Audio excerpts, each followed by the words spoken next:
అందరికీ నమస్కారం. Epic story లైన్స్కు స్వాగతం. కేవి సుమలత గారు రాసిన మనసుకి మరణం అనే కథని ఈరోజు చెప్పుకుందాం. చాలా కాలానికి కథ రాయాలని పెన్ను పేపరు తీసుకొని కూర్చున్నాను.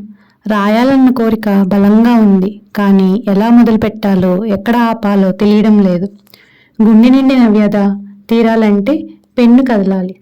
ఊహ తెలిసిన నాటి నుండి నా మనసులోని కష్టం సుఖం తెల్ల కాగితానికి తెలిసినంత బాగా ఎవరికీ తెలియదేమో. కోటి ఆశలతో కాకపోయినా సగటు ఆడపిల్లల అత్తగారింట్లో అడుగుపెట్టాను. అడుగడుగున ఆడపడుచుల ఆంక్షలు, అత్తమామల అధికారాలు ఇవన్నీ చాలవన్నట్లు భర్త నిరంకుశ ప్రవర్తన, పనివాళ్ల ముందు బంధువుల ముందు అవమానించడం, ఈ కాలంలో కూడా ఇలాంటి వ్యక్తులు ఉన్నారా అని ఆశ్చర్యం కలిగేది. నా దురదృష్టానికి నన్ను నేనే నిర్ణయించుకొని కాల ప్రవాహంలో జీవన పయనం సాగించాను. మనిషిగా నాకంటూ ఓ వ్యక్తిత్వం ఉందని మర్చిపోయాను. నేను మంచి పని చేసిన మా ఆయన దృష్టిలో చెడ్డగానే కనిపిస్తుంది. నాకంటూ తెలివి ఉండడం అన్న ఆలోచన ఆయన భరించలేరు. తెలివితేటలు లేని దద్దమ్మగా కనిపిస్తూ ఆయనతో నాకేమీ తెలియదు, మీరు చెప్తేనే నాకు తెలుస్తుంది, మీ మాటే నాకు వేదం అంటే ఆయన ముఖం వెలిగిపోయేది. నాకు మాత్రం ఆయన ముఖంలో అహంకారం చూస్తుంటే నేను చెప్పేది పచ్చి అబద్ధం అని పెద్దగా అరవాలనిపించేది. కానీ దాని పర్యావసానం తెలుసు కాబట్టి మౌనం వహించేదాన్ని. నాకు మీరు ఊహించిన దానికన్నా ఎక్కువే తెలుసు.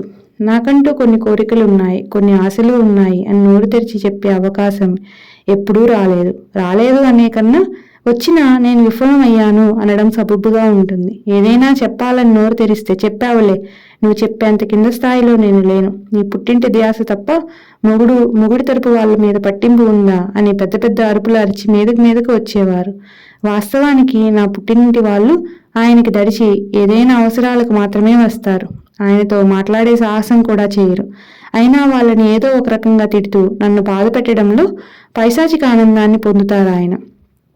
భయంకరమైన గొంతుతో అరుస్తుంటే పిల్లలిద్దరూ భయపడిపోయి నా వెనక్కు వచ్చి దాక్కునేవారు. మా వారికి కుటుంబ అవసరాలు తీర్చడంతో మగవాడిగా ఆయన బాధ్యత తీరిపోయినట్టే ఫీల్ అయ్యేవారు. ఏనాడు పిల్లలను ప్రేమగా హక్కుని చేర్చుకోవడం నేను చూడలేదు. అలా చేస్తే వాళ్ళు గారాబంతో చెడిపోతారు అని ఆయన దృఢ విశ్వాసం. పాపం తోటి పిల్లలు వాళ్ళ నాన్నలతో షికారులకు వెళ్తుంటే పిల్లలిద్దరూ బిక్కముఖంతో నన్ను చూచేవాళ్ళు. నాకు నా బాధ్యత రెట్టింపైనట్లు అనిపించేది. నేనే ఆదివారాలు పార్కులకి, అప్పుడప్పుడు సినిమాలకి తీసుకెళ్లేదాన్ని. వాళ్లే నా ప్రపంచంగా, నాకంటూ వేరే వ్యాపకం లేదన్నట్లుగా బతకడం మొదలుపెట్టాను. మా వారి నిరంకుశ ధోరణిని కూడా మనసుకు తీసుకోవడం మానేశాను. కాలం ఆయనకున్న దురలవాట్ల ప్రభావంతో అనారోగ్యాలను తెచ్చింది. వాటి వల్ల ఇంకాస్త కోపం, అసహనం పెరిగాయి. అప్పటి వరకు మానసికంగా నలిగిపోతున్న నేను శారీరకంగా కూడా బాధింపబడ్డం మొదలైంది. అన్ని పిల్లల కోసం భరించేదాన్ని. దూరంగా ఉన్న పుట్టింటి వాళ్ళకు కూడా నా బాధ ఎప్పుడూ చెప్పుకునేదాన్ని కాదు. దానివల్ల ఎటువంటి ప్రయోజనం ఉండకపోగా వాళ్ళను బాధకు గురి చేయడం నాకు నచ్చేది కాదు. నాలాంటి దుస్థితి పగ వాళ్ళకు కూడా రాకూడదని దేవుణ్ణి నిత్యం ప్రార్థించేదాన్ని. నా అదృష్టం జీవిత భాగస్వామి విషయంలో లేకపోయినా కన్న పిల్లలిద్దరూ మాట వినేవారు. నా పెంపకంలో చక్కటి విద్యను అభ్యసించారు. నేనంటే ప్రాణంగా ఉండి చెప్పిన మాట వినేవారు. అవకాశాలు వాళ్ళని వెతుక్కుంటూ వచ్చాయి. ఇద్దరు పిల్లలు నా రెండు కళ్ళు అనుకునేదాన్ని. చదువు నిమిత్తం విదేశాలకు వెళ్తామంటే ఆయన ససేమీరా వద్దన్నారు. అప్పటి వరకు అన్నింటినీ మౌనంగా సహించే నేను ఊరుకోలేదు. నా బంగారం అంతా ఇచ్చేశాను. ఎడ్యుకేషన్ లోన్ తీసుకొని పంపమని వాళ్ళని నిరుత్సాహపరచవద్దని గొడవ చేశాను. పెద్దవాడు వెళ్ళిన 2 ఏళ్లకు చిన్నవాడు వెళ్ళాడు. వెళ్ళినందుకు పిల్లలు కష్టపడ్డారు. చదువు పూర్తి చేసుకుని ఉద్యోగాల్లో స్థిరపడ్డారు. లోను కట్టేశారు. నా బంగారం నాకు తిరిగి వచ్చేసింది. ఉదయం సాయంత్రం పిల్లల మాటలతోనే తెల్లవారేది. పిల్లల మాటలతోనే రాత్రి అయ్యేది. పెద్దవాడు వేరే కులం అమ్మాయిని చేసుకుంటాను అని మెల్లిగా నా చెవిని వేశాడు. గుండె గుబేలు మంది. ఆయనకి ఎలా చెప్పాలా అని భయపడ్డాను. కానీ చెప్పకపోతే వాడితో బాధ, చెప్తే ఆయనతో గొడవ తప్పదని అర్థం చేసుకొని ఆయనకి చెప్పాను. అనుకున్నట్లే ఇంతెత్తున ఎగిరిపడ్డారు. సర్ది చెప్పాలనుకున్నా ఎంత మాత్రం వినలేదు. వద్దన్న అమెరికా పంపించావు కదా, ఈ పెళ్లి కూడా నువ్వే కుదిర్చావా, అందుకే సర్ది చెప్తున్నావా అని చెంప పగలగొట్టారు. నాకేమీ తెలియదు అన్న మూర్ఖంగా వాదించారు. ఇవేమీ బాబుకు చెప్పకుండా అన్యకులస్తులను చేసుకోవడంలో సమస్యలు చెప్పడానికి ప్రయత్నించాను. వాడు చేసుకుంటే ఆ అమ్మాయినే చేసుకుంటాను, నువ్వు వద్దంటే ఇలాగే ఉండిపోతాను అన్నాడు. చేసేదేమీ లేక ఆయనతో మళ్ళీ పోరాటం సాగించాను. ఎన్నో రోజుల నా కన్నీటి ఫలితంగా వాడి పెళ్లి జరిగింది. సంతోషంగా తిరిగి మళ్ళీ అమెరికా వెళ్ళిపోయారు. వాళ్ళు వెళ్ళిపోయినా ఆ పెళ్లి నా కారణంగానే జరిగిందని గొడవ జరిగినప్పుడల్లా ఈయన నన్ను మానసికంగా హింసిస్తూనే ఉన్నారు. ఒక్కోసారి ఆయనకి అందనంత దూరంగా పారిపోవాలి అనిపిస్తుంది. కానీ అది పిరికి వాళ్ళు చేసే పని అని నన్ను నేనే ఓదార్చుకుంటాను. బాధ్యతల బరువు నుండి తప్పుకోవడం తప్పు అని సర్దుకుంటాను. కొంతకాలానికి రెండవ వాడికి ఆయన బంధువుల తరపున సంబంధం కుదిరింది. మా వారి హడావిడికి అంతే లేకుండా పోయింది. పెద్దవాడి పెళ్లిలో పోయిన పెత్తనమంతా ఇప్పుడు చూపించుకున్నారు. అజమాయిషీ చేశారు. ఆరోగ్యం సరిగా లేని మనిషి కావడం వల్ల నీరసపడ్డారు. పెళ్లిలో స్టేజ్ మీద పంతులు గారు అడిగిన కండవా వెతుకుతున్న నా మీద మరిచిపోయావా, అసలు పెట్టావా లేదా, నీలాంటి చవటని పెళ్లి చేసుకోవడం నా ప్రారంధం అని అరుస్తూ కళ్ళు తిరిగి పడిపోయారు. అప్పటికే బ్యాగు అడుగు నుంచి తీసిన కండవా నా చేతిలో ఉంది. పడిపోయిన ఆయన్ను అందరూ చుట్టుముట్టారు. నాకు అంతమంది జనం మధ్యలో నన్ను తిట్టిన తిట్లతో భరించలేనంత అవమానంగా అనిపించింది. కానీ ఆయన పడిపోవడంతో అవన్నీ పక్కన పెట్టి ఆయన్ని పట్టుకున్నాను. ఎవరో పంచదార నీళ్లు తెచ్చి నోట్లో పోయడం వల్ల కళ్ళు తెరిచారు. పెళ్లి ఆపకుండా తాళి కట్టించమని చెప్పి మేము ఆయన్ని హాస్పిటల్కి తీసుకువెళ్ళాం. డాక్టర్ 2 రోజులు ఉంచమన్నారు. అటు ఆయన బాధ్యత, ఇటు పెళ్లికి వచ్చిన బంధువుల బాధ్యత, పెళ్లి కూతురు తరపు మర్యాదలు చూసుకోవడం నాకు తలకమించిన బరువు అయింది. శారీరకంగా మానసికంగా నలిగిపోయాను.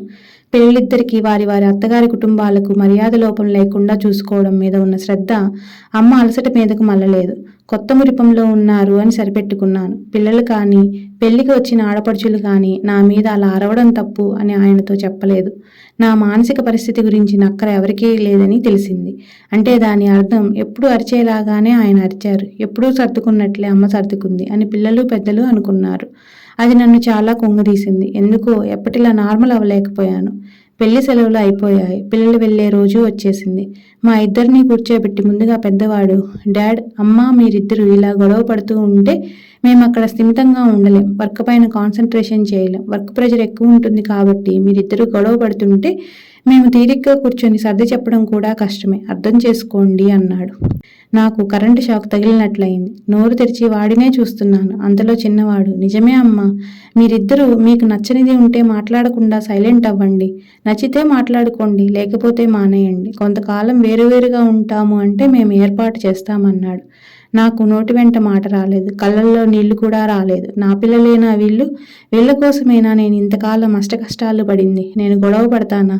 నువ్వే ఎదురు తిరగకుండా ఆయనకు అరవులు అలవాటు చేశావు అనేవాళ్ళు కదా, అవి మర్చిపోయారా? లేక డాడీకి అనారోగ్యం ఉంది కాబట్టి అమ్మతో కలిపి చెప్తే సరిపోతుంది అనుకున్నారా? అలా గొడవ పడ్డం నాకు వచ్చి ఉంటే వాళ్ళ జీవితం ఇలా ఉండేది కాదు అని వాళ్ళు మర్చిపోకూడదు కదా. ఘటన జరిగినప్పుడు నా తరపున ఎవరూ మాట్లాడలేదు అంటే ఆయన ఆరోగ్య సమస్య వల్ల అని సరిపెట్టుకున్నాను. తరువాత అయినా ఆయనతో అమ్మని అలా అందరి ముందు అవమానించడం తప్పు అని చెప్పలేదు అంటే పెళ్లి సరదాలలో ఉన్నారు అని మనసుకు సర్ది చెప్పుకున్నాను. పిల్లలు ఫోన్ చేసినప్పుడు అప్పుడప్పుడు నా బాధని చెప్పుకునేదాన్ని. అలాంటివి చెప్పి మమ్మల్ని విసిగించొద్దు అని నాకు పరోక్షంగా చెప్పినట్లుగా కూడా అనిపించేది.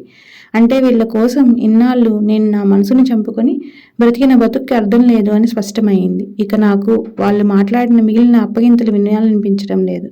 కుటుంబ బాధ్యతలు అంటే కనీస అవసరాలకు సంబంధించి ఆయనకి నచ్చినవి తీసుకొచ్చి మీకు లోటు లేకుండా చేశాను అని ఆయన నిర్వచనం ఇచ్చారు. కనీస అవసరాలకు సంబంధించి కావాలంటే పంపుతాం, ఏటీఎం కార్డు ఇస్తాం వాడుకో, మంచి హాస్పిటల్కి వెళ్ళండి, నిశ్శబ్దంగా నీ కష్టాలు నువ్వు పడు అని నా పిల్లలు నిర్వచనం ఇచ్చారు. నాకంటూ విలువ ఎప్పుడూ లేదు, ఉండదు అని పూర్తిగా అర్థమైంది. పిల్లలతో ఎయిర్పోర్ట్ వరకు వెళ్ళినప్పుడు ఎప్పటిలా నాకు ఏడుపు రాలేదు. బహుశా అప్పటికే నేను మానసికంగా బ్రతికిలేనేమో. ఎందుకో నా ఫీలింగ్స్ పేపర్తో పంచుకోవాలి అని ఈ కథ మొదలుపెట్టాను. అయ్యో, ఎందుకో నా చేతిలో పెన్ను జారిపోతోంది. ఏదో చీకటి కమ్మినట్లు అనిపిస్తోంది. రాయలేకపోతున్నా. ఇక నాకు ఈ బాధ నుండి విముక్తి వచ్చేస్తుందా? అంతేనా? ఏదో ఏడుపులా వినిపిస్తోంది. నా చేతి మీద ఏవో నీటి చుక్కలు పడుతున్నట్లు అనిపిస్తుంది. ఏమిటది? నా కళ్ళు తెరవడానికి కష్టం అనిపిస్తోంది. శాంతి, లేచావా? దేవుడు కరుణించాడు. స్వామి, నా తప్పులు సరిదిద్దుకునే అవకాశం ఇవ్వు అన్న మాటలు వినిపిస్తున్నాయి. ఆ గొంతు మా ఆయనది. ఇదేమిటిలా మాట్లాడుతున్నారు అని బలవంతంగా కళ్ళు తెరిచాను. మా వారు నా పక్కన కూర్చొని ఉన్నారు. ఏడుస్తూ ఏదేదో మాట్లాడుతున్నారు. నాకు ఇది కొత్తగా వింతగా అనిపించింది. శాంతి, నన్ను క్షమిస్తావా? ఇదేమిటి? మీరు నన్ను మాటలు మింగేశాను. మంచినీళ్ల కోసం చాలాసేపు పిలిచాను. నువ్వు పలకలేదు. లేచి వచ్చేసరికి నువ్వు హాల్లో సోఫా మీద పడిపోయి ఉన్నావు. నిద్రపోతున్నావేమో అనుకుని తట్టి లేప. స్పృహ లేదు. నీళ్లు చల్లినా చలనం లేదు. చాలా కంగారు పడ్డాను. ఈలోగా నువ్వు రాసుకున్న పేపర్స్ నీ పక్కన ఉండడంతో చదివా. ఇన్నాళ్ళు నేను నీ పట్ల ప్రవర్తించిన తీరు, నువ్వు అనుభవించిన బాధ అన్నీ అర్థమయ్యాయి. ఇంతకాలం ఎంత మూర్ఖంగా ఉన్నాను నేను. నా కళ్ళకు కప్పిన పొరలు తొలగినట్లయింది. నువ్వు నాకు దూరం అయిపోయావు అనిపించింది. నా తప్పులు నేను సరిదిద్దుకునేది ఎలా అని దిక్కుతోచలేదు. ఎప్పుడూ దేవుడిని తలవని నేను నీకోసం ఆయన్ని ప్రార్థించాను. నన్ను క్షమించగలవా శాంతి? గొంతంతా దుఃఖంతో నిండి ఉంది. ఆయన్ని ఏడవద్దు అని వారించాను. నిజంగానే ఆయన తన తప్పును తెలుసుకున్నారా? ఇన్నాళ్లకు ఈ జీవిత చరమాంకంలో మనసుకు ఏదో తెలియని ఊరట.